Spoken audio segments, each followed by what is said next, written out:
আসসালামু আলাইকুম, কামাল বলছি। ইউটিউব নতুন একটি আপডেট নিয়ে এসেছে। এই আপডেটটি কিন্তু আমরা যারা ইউটিউব ক্রিয়েটর রয়েছি প্রত্যেকের কাছে ভালো লাগবে। কি সেই আপডেট সেটাই আজকের ভিডিওতে আপনাদের ক্লিয়ারভাবে বলার চেষ্টা করব।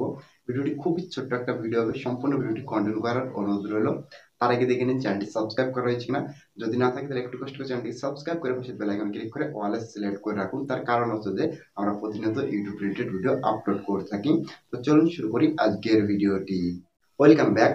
আমরা যখন একটা ভিডিওতে আই কার্ড স্ক্রিন ব্যবহার করতে চাইতাম, সবার প্রথমে কিন্তু ভিডিওটা আমাদের আপলোড করা প্রয়োজন হয়ে পড়তো। ভিডিওটা আপলোড করার পর ভিডিওটা প্রসেসিং কমপ্লিট হওয়ার পরেই কিন্তু আমরা ভিডিওটাতে আই কার্ড স্ক্রিন ব্যবহার করতে পারতাম। তার আগে কিন্তু আমরা ভিডিওটাতে আই কার্ড স্ক্রিন ব্যবহার করতে পারতাম না। অনেক সময় কি হয়, 1 GB 2 GB 3 GB file upload করে থাকি, আপলোড করতে কিন্তু অনেকটা সময় লেগে যায়। বিশেষ করে যাদের ওয়াইফাই নেই, আমরা যারা গ্রামে বসবাস করি, এর ফলে কিন্তু আমাদের অনেকটা সময় ব্যয় হয়ে যেত।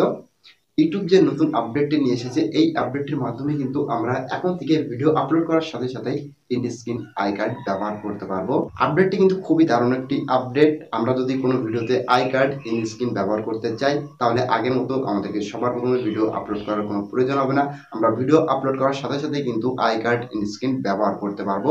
আপডেটটি কিন্তু আমার কাছে খুবই দারুণ লেগেছে। তো আপনাদের কাছে আপডেটটি কেমন লেগেছে অবশ্যই কমেন্ট বক্সে কমেন্ট করে জানাতে ভুলবে না। সো এই ছিল আমাদের আজকের ইউটিউবের ছোট্ট একটা আপডেটের ভিডিও। ভিডিও ভালো লাগলে লাইক করবেন, আর ভিডিওটি আপনার বন্ধুদের কাছে শেয়ার করে তাদেরকেও দেখার সুযোগ করে দেবেন। আর চ্যানেল নতুন হয়ে থাকলে আর কি বলবো, পারলে চ্যানেলটিকে সাবস্ক্রাইব করে নেবেন। দেখা হচ্ছে নেক্সট আরেকটা নতুন ভিডিও নিয়ে।